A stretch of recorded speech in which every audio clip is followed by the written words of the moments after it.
So for a long time, I've been researching it. Why is there paint here? A long time I've been researching headphones, and I've been looking for just a good pair of headphones that are cheap or relatively cheap, but will give you the best audio experience you can really get for that price point. And what kept popping up was the Philips Shp9500s, and these are open back headphones, $75, which those not cheap for good quality open back headphones. That's pretty cheap compared to like the base HD 600s, I believe they're called. Those are like $400. So searching for a good pair of headphones, these seem like a pretty good price performance ratio. So I'm gonna open this up and tell you guys what I think about it. So let's get on with the video. So spoiler alert, there's nothing in the box. I already opened it. I want to throw the box on the floor, but I've got a feeling that's going to be very loud and annoying to everyone else who lives in this household. So let's first just talk about the headphones, or let's just go over what comes in the box. So of course you get the headphones. I mean, I would expect you get headphones when paying $75 for a box, not you don't just get the box. So of course you get headphones. You get this little adapter. I just got my headphone cable caught on my tripod. I apologize for any for how bad that looked and or sounded on your end. But then you get this little adapter. So I'm gonna look at the box just to kind of see. Okay, now I can't find it, unfortunately. You can tell I don't know what I'm doing. If for at any point you thought I knew what I was doing, this will pretty much... Okay, I can't find it. Wait, give me a minute. After an embarrassingly long time, I finally found what I was looking for. So, right here... Stay. Right here, it's a 3.5 to 6.3 millimeter adapter, so you can plug this into advanced like DACs and amps. Some of them require bigger connectors like this. I think some instruments like a piano, if you want to plug your headphones into it, you need a larger just plug like this. So that's very nice to have. I'm very glad it came with an adapter. Originally, the adapter comes on the cable, and I didn't know it was an adapter. I was very disappointed because I thought I was going to have to get a whole new cable. So just so you know, this comes off. It took me way too long to figure that out. And then, of course, here is the cable. You get out of here. Okay, I was very scared that I was going to fall off the paint-covered table. Okay, so here's the cable, right? So...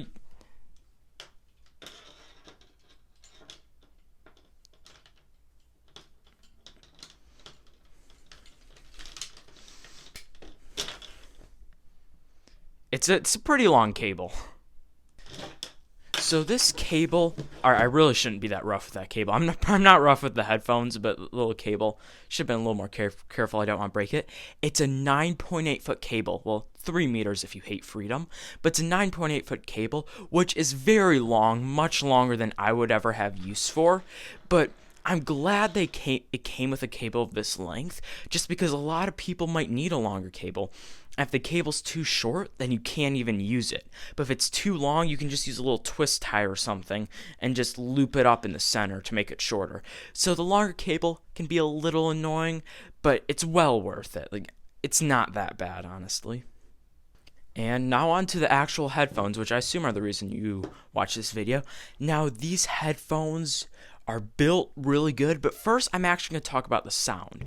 Okay, so it's a completely new day because I absolutely hated how I described these headphones sound. So I'm going to put up the Artings graph. What this graph basically means, it's a sound graph. Artings is a great review site. That's where I really decided to get these headphones. It's amazing. But the farther left on the graph, the deeper the sound is. So the one section, there's like little blue squares at the bottom. Far left section, that's bass. Middle section is middle. I don't know, the mids. I don't know the exact terminology for it. And then the far right is the treble. So you can see the bass on the far left, it's going down a little bit. All that means you're going to lose a bit of sub bass, which after playing some video games, listening to some music, I didn't miss it that much. But you have to be aware, drums, stuff like that, you're going to lose a bit of that just like big sound. And it clears up the music, you hear a lot more. I think it's definitely worth it. But you do lose a little bit of that power that the drums bring. And you can also see on the far right, the treble is up a little bit. So that means higher like, clicky noises, just high-pitched noises. Those are going to be slightly louder. And for some people, they say it can be a little fatiguing and like tiring just to listen to after a long time. For me, I was completely fine, but if you're sensitive to treble, like abnormally sensitive, or you listen to your music at high volumes, I would definitely warn you that these could hurt your ears. Of course, do your own research though. But the soundstage on these things is amazing. So soundstage, it allows you to kind of hear where things are, and I've heard this terminology a lot. It's kind of like VR for your ears, which is very cool. There's one part in the song where it's like this little like it sounds like drumsticks clicking. I don't know the exact instrument, but spinning around you, and that's just so cool. You can hear where things are coming from when playing video games, playing Halo. You can hear where the enemies are very well. So for the sound, these headphones sound amazing. But as you could see on the graph, these headphones have very balanced sound, so you can hear a lot more. Plus, they have a very wide range of 12 to 35,000 hertz. I believe that's the unit they use. It might be something else, but I believe it's hertz. And that is a very wide range. I believe 5 to 40 is like I think that's the like best you can get that really matters. Don't quote me on that. I'm probably wrong. But 5 to 40 is like the gold standard. But usually headphones are 20 to 20. So 12 to 35 is very good. And so again, these sound very neutral sounding, so you can hear a lot more.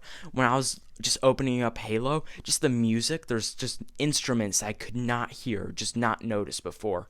That was really nice. And the sound stage on these things is amazing, which that basically means you can hear where things are coming from. And this is a term that I've heard used a lot. It's like VR for your ears, and it's very cool.